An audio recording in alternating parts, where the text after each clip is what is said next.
Sang Hyang Pratangga Pati ing Brangwetan Hanelai. Kinabet gunung temah tumlawung sorot lembayung semburat banglir socaning uga rapuh. Narata sunaring Bangarta tinampi siraping Pendhapa Agung negari Ngamarta ya ing Indraprastha.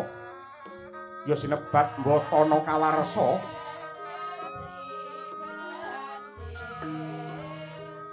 Sanadyan negara ingkang ajagan jero abeteng kandel makutaning pendhapa kaya angrangsang langit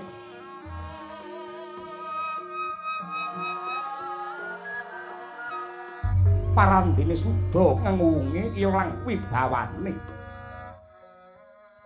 karana nedheng kaprawasa ing kingkin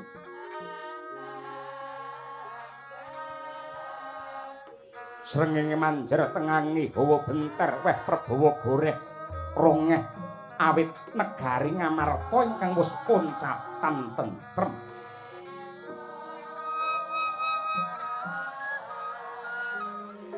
Sanadyan Narendra Agung Ngamarta tetungguling para kadang Pandhawa Sri Puntadewa wis miyos siniwaka lenggah mungguing gampar denta parandene kawis tinggal datan jenjem lan ayem. Pandrawang tebih ing semu hanutuh diri duping raosaken awrating panandang gagar wigar nggenya mulyakaken sangya para dasih.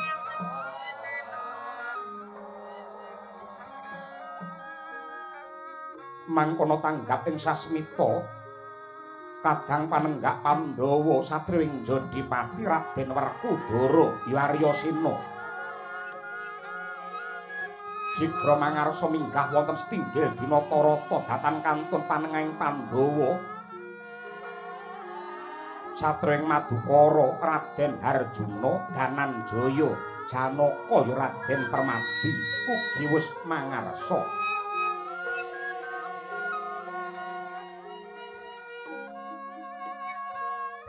Ing gawiander pasebaning para nayaka jejel riyel aben cukik lengganya tanpa sela.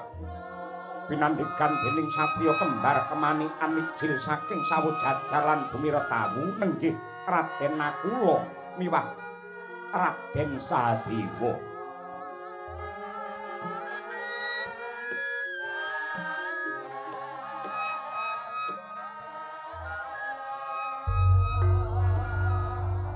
Dereng ngantos Sang Nata kepareng medhar pangandika kedadak ebah Kang Maraseba.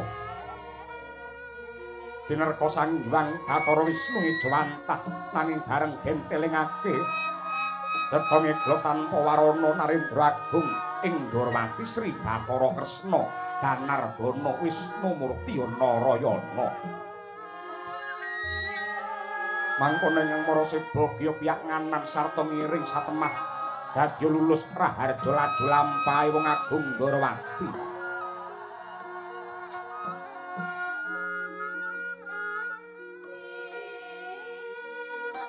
Sang Prabu Yudhistira kawis tinggal kendhih kumrung suminggalih kasuk panataling kalbu. Daya-daya manem Brama rawuh ingkang ngraka ing Ndorowati ya ing acara lenggah.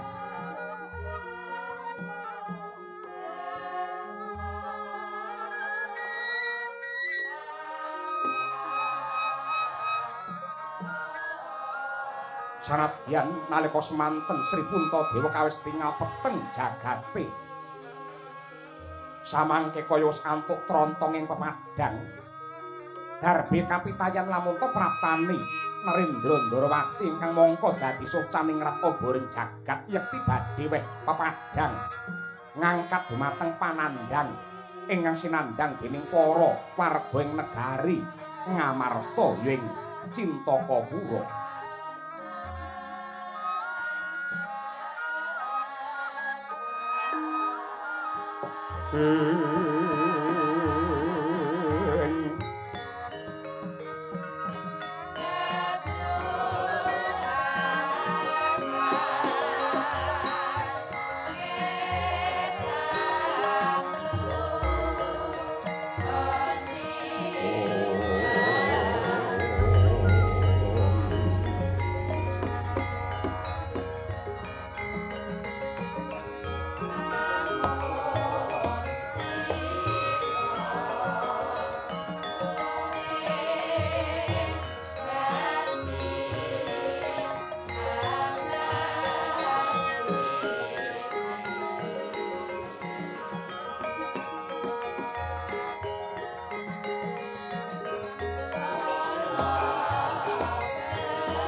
Nan sembah nirngulun kapura bori sang murbengrat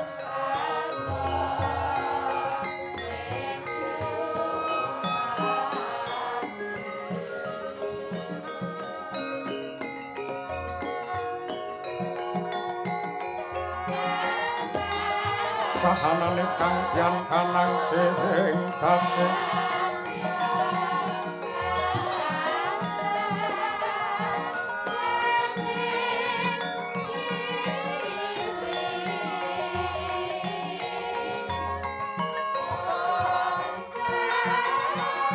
maweh buka sawet kunak sing gelahan